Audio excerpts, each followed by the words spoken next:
It is time to spring clean your ride. The question is, what's the best way to do it? Hi, I'm Ivan. I'm Nick. And this is the DIY Detail Podcast. Today we're going to look into what we need to do to spring clean our ride, what we should do, and maybe some things we shouldn't do. Well, I like to start with the sensational, the negative. No, not really, but what shouldn't we do, Ivan? Like, what do I need to avoid, first of all, when we think about spring cleaning? So, spring cleaning, for someone that comes from up north, that means there's salt all over the vehicle. Avoid using the pressure washer straight on the paint. Not a good idea. Now, to get rid of that salt, there's a few things you can do. First of all, a good decontamination. That's something you should always do in the spring, is a full-on decontamination. I'm not talking about using an acidic soap or an alkaline soap. No, a true deep decontamination using iron remover, water spot remover, and the decontamination towel. How would they do that safely, Ivan? They just heard some names. We haven't even told them how to do it. Well, first thing, you want to do a contact wash. We prefer the foam rinse foam or the chemical rinse chemical. It's up to you. From there, once your surface is washed, don't rinse it off. It still has either the rinseless wash or the incredible suds on it. Then you take your iron remover and you don't spray it all over the vehicle. You spray one spray on the towel, one spray on the panel, match them up on that panel, and then gently move the towel over the panel and it'll start feeling smooth. And when it gets smooth, no pressure on the towel, you move on to the next panel. Use a new quadrant of the towel, and spray on the towel, spray on the panel, keep moving around the vehicle. That's gonna remove brake dust. That's gonna remove the heavier grit that could be on your vehicle. Now, after 4 quadrants, that's 4 panels, redunk in your wash bucket, and it's like a fresh decon towel, right? And when I say heavier grit, you can't feel it, you can't see it, it's not that big of a grit. So basically the decontamination towel is safely plucking that out of the paint, transferring it into your wash bucket, nice and safe. Once you've done that, you rinse the vehicle. You don't leave the iron remover on there. It can dry, don't worry about it if it dries. But you rinse that off, and you're rinsing off also the residue of either the incredible suds or the rinseless wash that was there. The next step, and the important one, especially in the spring, is water spot remover. Again, a lot of people, they tell us, I decontaminated my vehicle and it's still not beating. And then we find out they used, but I used an acidic soap. No, I didn't use a water spot remover. I didn't use another brand's water spot remover. I just used an acidic soap in a foam cannon. First of all, your foam cannon dilutes 10 to 1 at a bare minimum. Then whatever the dilution ratio was that you put in before, it's not enough. Water spot remover, we spray directly on the vehicle, then we agitate, and that agitation is very important. You know, if you want to use all the products under the sun from different brands, I salute you. It is super fun. But if you want the results from the recipe that we are teaching, you got to follow the steps. Right. You don't have to do anything in your life. You are a free, sovereign being. Yes. But if you want the results we're talking about, trust me, it's good to do the things that Ivan says that we teach you to get the results we promise. Yeah, it actually works. It actually works. Like we hear from hundreds and thousands of you who are just like, oh my gosh, I got into detailing and I tried all these products and yours just work well. Right. So we wash, we foam rinse, chemical, iron remover, agitation rinse, water spot remover, spray on.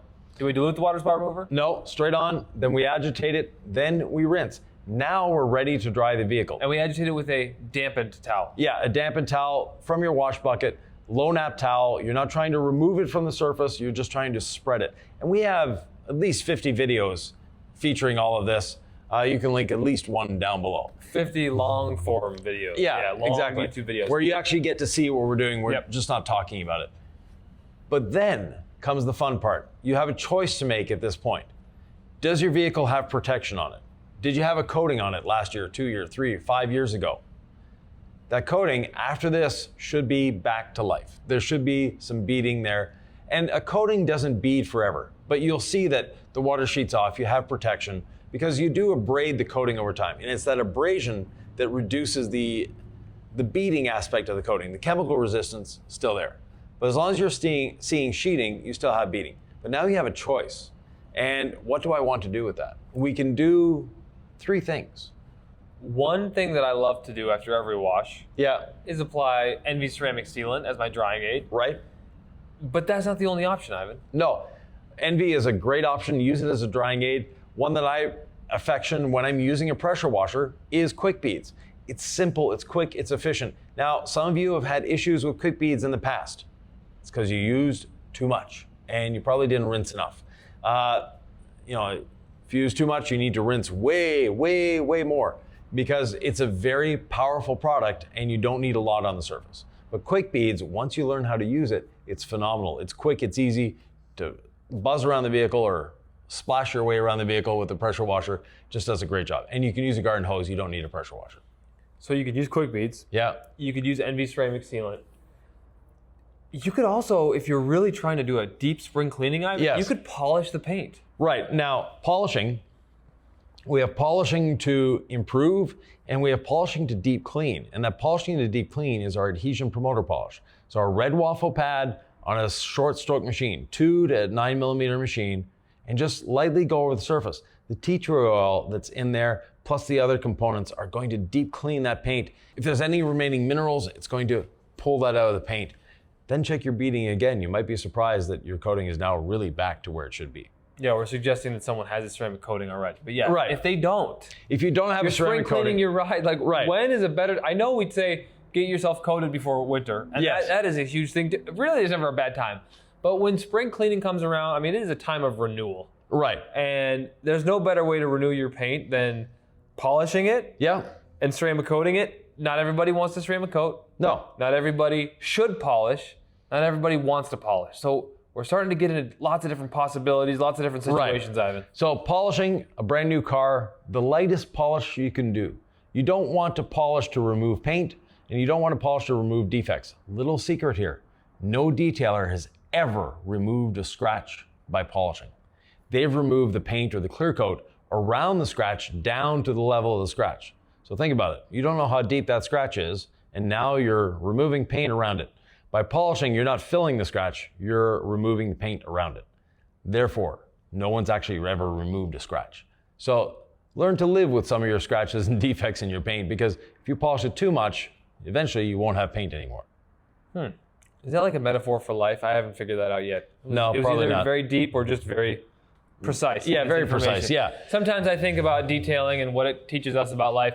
I know that when my car is clean, my mind is clean. Yes. And so this is not just cleaning cars, right? What we do here actually really matters to people. We had someone come in, a customer in Omaha, we did a car, and like the wife just started weeping and crying and thanking us for cleaning their car. Cleaning, polishing and coating her husband's truck, and it was like, wow, it was like, there's an impact. There's an impact, right? Yes. So the people out there who are like, you guys are overthinking it, you're just cleaning cars, it's like, yes, but yeah, it's also really important to people. And if you're watching, you're probably like, I already get it, I'm watching you, I want a clean car. Okay, so where did we leave off, Ivan? Because that sure took us off. So guy took us off. Whatever you do, you want to end with protection. And that protection, ideally, ceramic coating.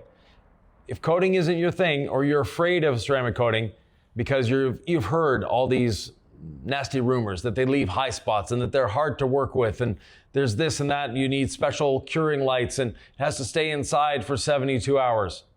With DIY Detail, none of that is true. Basically, 1 hour after you've applied the ceramic coating, you can drive away.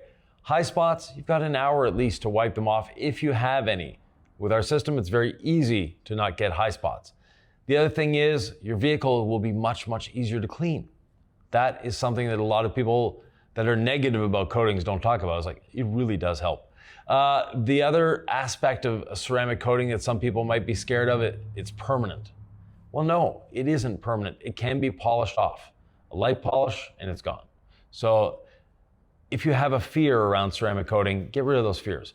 If you applied a wax before, let me tell you, ceramic coating is easier than wax, much easier than applying a wax. So if you can apply paste wax, and a paste wax is even worse than a liquid wax, but if you've applied a paste wax before and gotten good results, trust me, you'll get spectacular results with a coating. It's been a long winter, potentially, depending on where you live. Maybe it's very much springtime where you live already. Or it's still winter in some places. Or it's still winter. Yeah. Let's talk about the undercarriage. All that salt, ice melt on the roads in a lot of wintry places. Yeah. What should I know about undercarriage cleaning? Is it important? Is it overrated? It's extremely important. And there are ways to do the undercarriage cleaning that have seemed to have disappeared over time. because, people move on to different things, or they don't realize the simplicity of life sometimes. And that simplicity is one chemical that we all have in our homes is baking soda. And baking soda is very good in neutralizing salt. So one way, however you can do it, spray some baking soda in a liquid form. So dilute the baking soda and then get it up underneath your vehicle. Getting it up under your vehicle, what it will do is neutralize the salt, which is the primary objective here. Then, if you want to go all in on cleaning your undercarriage, then they sell these little pressure washer attachments that have wheels and 4 nozzles, and they have a foam cannon attached to them. You can actually foam the underside of your vehicle. I like to use Incredible Suds. It does a great job. You don't need to go all the way to all clean, and actually there are cases that I wouldn't use all clean. If you paid in the fall to get a good undercoating, you don't want to use all clean because that's going to break down that undercoating oil that's there. You want to leave that oil there even through the summer. So, but the Incredible Suds is going to do a good job. You rinse it off, and if you want to protect it, there's quick beads under there too. So those little foam cannons that they sell, you can find them on Amazon. They're not expensive. It's around $40, $50, something like that. They actually do a really good job. They're only 4 inches tall, so even a low car, you can get that under there and clean the underside of it. So the outside gets a nice clean. Undercarriage, paint. We've decided whether we're ceramic coating or whether we're polishing. Yeah. Or whether we're polishing and ceramic coating, or whether we're protecting, or whether we're resurrecting and then protecting. Like, we get to make these decisions. Right. And one other thing about ceramic coatings. Okay. Our 1-year ceramic coating, it doesn't get any easier than that. So if you're hesitant about a ceramic coating, try our 1-year ceramic coating.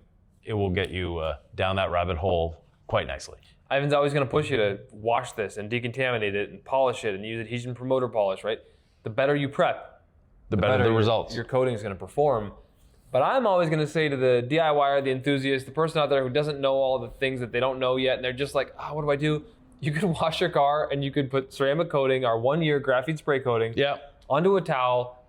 Make sure the paint's dry, right? We're not using it like a sealant. Onto a towel, rub it in, take another towel, obviously a high quality microfiber like the level 1 and the Freebird 400. We'll put links down below. Wipe. Level. You're good. You're good. You got shiny protected paint. The water beads are going to be insane. Yeah. And then you got a coated car and you don't have to do all the work. So it won't make your paint as shiny. It won't have deep cleaned it as well if you don't polish first. But not everybody's like really wanting to polish their paint, Ivan. No. It's not for everybody. No, it isn't for everyone. It's a lot of fun. If you like doing it, great. But you don't have to do it. Now, for me, spring cleaning, though, is about the interior. I keep my exterior clean all winter long. But the interior, when it's cold outside, being beside the car with a vacuum cleaner, not exactly fun. Wiping down the interior, I try to do it as often as possible during the winter. It's just, you can actually, even on a cold day, start the car up, warm up the interior, and you can be in there. Sure, you're not going to get between the seat and the door panel because the door is closed, but everything you can see and you can reach, good thing to wipe down. But in the spring, you want to do a good deep cleaning of your interior. And that is vacuuming your carpets. Now, again, if you're up north, you might have that salt ring around your floor mats that is difficult to work with. And we have a trick for that. Take our All Clean. And on the interiors, we normally say All Clean 30 to 1 or even 60 to 1, but keep it at 15 to 1. So that ready to use bottle that you've got. Put the nozzle not away, but right up against the salt. When it's right up against the salt, you spray and just get that salt nice and damp with the All Clean. Then let it sit, wash the outside of the car, let it even dry. It will make that salt, that crust, very, very easy to remove and vacuum away. What else on the interior should they do, Ivan? Because not everybody's got all the fancy tools. No, all you really need is a vacuum cleaner, a couple microfiber towels, and either some rinseless wash or interior clean and protect, and you can clean the whole interior of your vehicle. DIY detail, rinse, less wash, safe on exteriors, glass cleaning. Glasses cleaning. You can clean wheels. You can clean paint. You can clean plastics. You can clean interiors. You can clean your kitchen. You can clean your floors in the house. It's just a universal cleaner. But it's an extremely safe universal cleaner. Even on your pristine interior of your Tesla or whatever nice car you have, it's good enough to clean that. And it's a strong cleaner. Like rinseless wash that I'd used in the past just didn't cut it for me. So I never really liked your method of use the rinseless wash damp and towel. Yeah. A few years ago, when we started all this, Yes. publicly to all of you, it was sort of like, we're gonna talk about rinseless wash as an interior cleaner again. Yeah. And I was on board because it cleans so much better than the ones that I remember in the past. So anyway, if you've never tried rinseless wash on the exterior, let alone on the interior, it's definitely worth getting because it's so versatile. Yeah, you need to try it. It is such a, how can I put it? Well, universal product. It does everything you want it to do at a very economical rate. But your interior in the spring, do a deep, deep cleaning. And I don't mean to get out an extractor. You're not trying to get the interior wet, but just go over every surface, vacuum that carpet up, get those mats out, get them clean, get them protected. Our tire dressing actually does a great job. If you've got the WeatherTech style mats or the rubber mats, a light spray on there, agitate it, spread it out. Or if you're sort of heavy-handed with the sprayer, dilute it 1-to-1 or 2-to-1, then apply it to your mats. Yeah, I'm a little heavy-handed with it. Yeah. So if I use it straight, it gets a little, just on the verge, as Ivan would say with the Legacy sponge, on the verge of dripping. It's like on the verge of slippery, and we don't want that with floor mats. So if you're a detailer and you've got a customer, I always ask them like how they feel about their rubber floor mats. Right. And how they might feel about any product I might put on there. Right. Because I had one customer, and this is before DIY, she had like a knee replacement, and I had put some kind of slippery. Yeah. And she's like, I'm struggling to get out of my, it wasn't a safety thing for her, but she was having an issue. So she was a regular customer, and luckily I got the feedback from her so we could stay as a regular customer. Yes. Sometimes you do that to a customer, and you're like, why didn't they ever call me back? Yeah. Because they didn't like how greasy you left their interior. I'm not saying our tire lotion does that. I'm just saying be real cognizant with the floor mat, the rubber floor mat, if you're a detailer. But if it's you at home, play with what you like. I like the 1-to-1, Ivan, because I do a lot of sprays. Right. And it doesn't leave it slippery at all. Yeah, for me on a floor mat, it might be 2 sprays maximum. So I spread it out and we're fine. But however you like to do that. But deep clean your interior, change your cabin air filter. You've been cooped up in that interior all winter long, change that cabin air filter, get it nice and clean, and do a really deep dive on your windows. Because the windows, once they're crystal clear, we have that just happens to be the name of our glass cleaner, but once your windows have that beautiful clarity and shine to them, it's just amazing. It just gives you a different vision on life. So as the grass starts getting green, as the trees start to have buds on them, it's nice to be able to see all of that. As much as I love the exterior of my vehicle, pristine, just shiny and protected, and the tires shined, it always feels better to me when my exterior is dirty and my interior is really clean. Yeah. So it's funny how I want to project this thing to the world, but really I'm much more at peace when my interior is calm. And again, there could be metaphors to all this. Right, but when your interior is We're talking clean, about detailing cars. Yeah, but when your interior is clean, it's just fun to get in the car. Everything around you that you touch is clean, that you see is clean. It's just a nice feeling, like you say. Do you think it's a good time if you have a sedan? Yes. And you've had it for a while, and there's a lot of stuff in the trunk. Do you think it's a good time to clean the trunk out? Is Definitely, that a spring cleaning kind of? Spring cleaning. Get everything out of the car. Just empty the car out, and then just put back what you need. We tend to accumulate stuff in vehicles. Get rid of that accumulation. The other thing is check your tire pressures if you haven't done so. You can also clean your engine bay. Especially those of us that drive through salt, you get a lot of salt in that engine bay, and people don't realize that, but your engine gets wet all the time.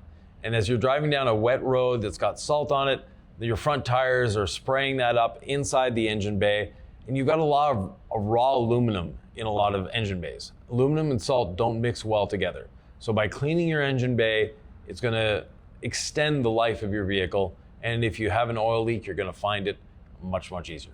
If folks want to know how to clean an engine bay, Ivan, it's better, I think, to show than to tell. Definitely. And although there's a lot more to talk about with cleaning and spring cleaning, you might just want to check this video out right here.